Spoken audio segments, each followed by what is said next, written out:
Head Harvester Bill Arman from the West Coast. This is Head Harvester Ed LaFlamme from the East Coast. Now we're going to talk about getting to the right gross margin. Yes, very important. The gross margin is like the heart of your financial statement. It's critical, Harvester Ed. Didn't you say it was the furnace or something? It's the furnace, the financial furnace that keeps the house warm. There you go. And you've got to have the right gross margin. And we're going to share with you 5 steps on how to get to the right gross margin. Awesome. We shared with you originally get to the right HAWS. Then we're going to get to estimating.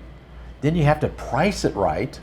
And then you have to execute the work, Harvester Ed. Right. Execute the work. Right. Right. And then you have to get the renewals. And those are the 5 pieces to get to the right gross margin. Today we're going to talk about step number 2, estimating. Estimating done many ways. We've seen it done many ways. First one is what we call the meeny, miny, mo, M-O-W, way of getting to the right price. Right. It's just kind of a wild guess, kind of drive by and slow down a little bit and get down to it and just come up with some crazy price. Yep. We've heard a few people do that actually. Okay. Second one is field knowledge. You get somebody that's done this work before. And they, especially in smaller jobs, and this can work, and a lot of people do this. So when they go to the job, they say, gee, 3 guys drive up in the truck, they get out of the truck, they service the job, it's going to take around 3 hours. So he's guesstimating, but with knowledge, has field experience and knowledge. The next one would be field knowledge, identifying the tasks that are required. So then you put time to the task rather than just to the whole job. The turf's going to take 3 hours, shrubs are going to take 2 hours, 9 times a year, et cetera, right?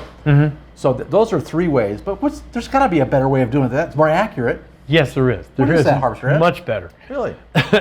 Well, first of all, they should be establishing production rates. So folks, you should really have, through experience on the job, based on the type of machine you have and the crews you have, you should really be establishing production rates, okay? In other words, how many square feet can they mow in an hour? For example, with a 36 or 52 or 60-inch machine. That's important. The next thing is, you should really be measuring the job. That's really important. I know when I was in business, which was more than 20 years ago now, we didn't measure anything, but we should have. We should have. And now, if I had my business over again, I would definitely do that. So you do all that to establish how many hours?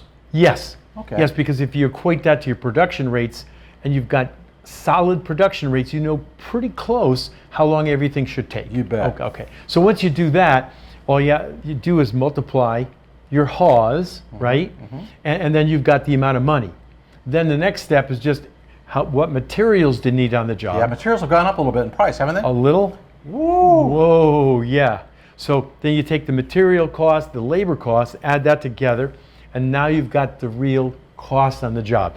The last thing you could do, which maybe not the last thing, but another very important step you could do, is to compare like that particular place with others you may do, okay? To see if it makes sense, okay? You should do that.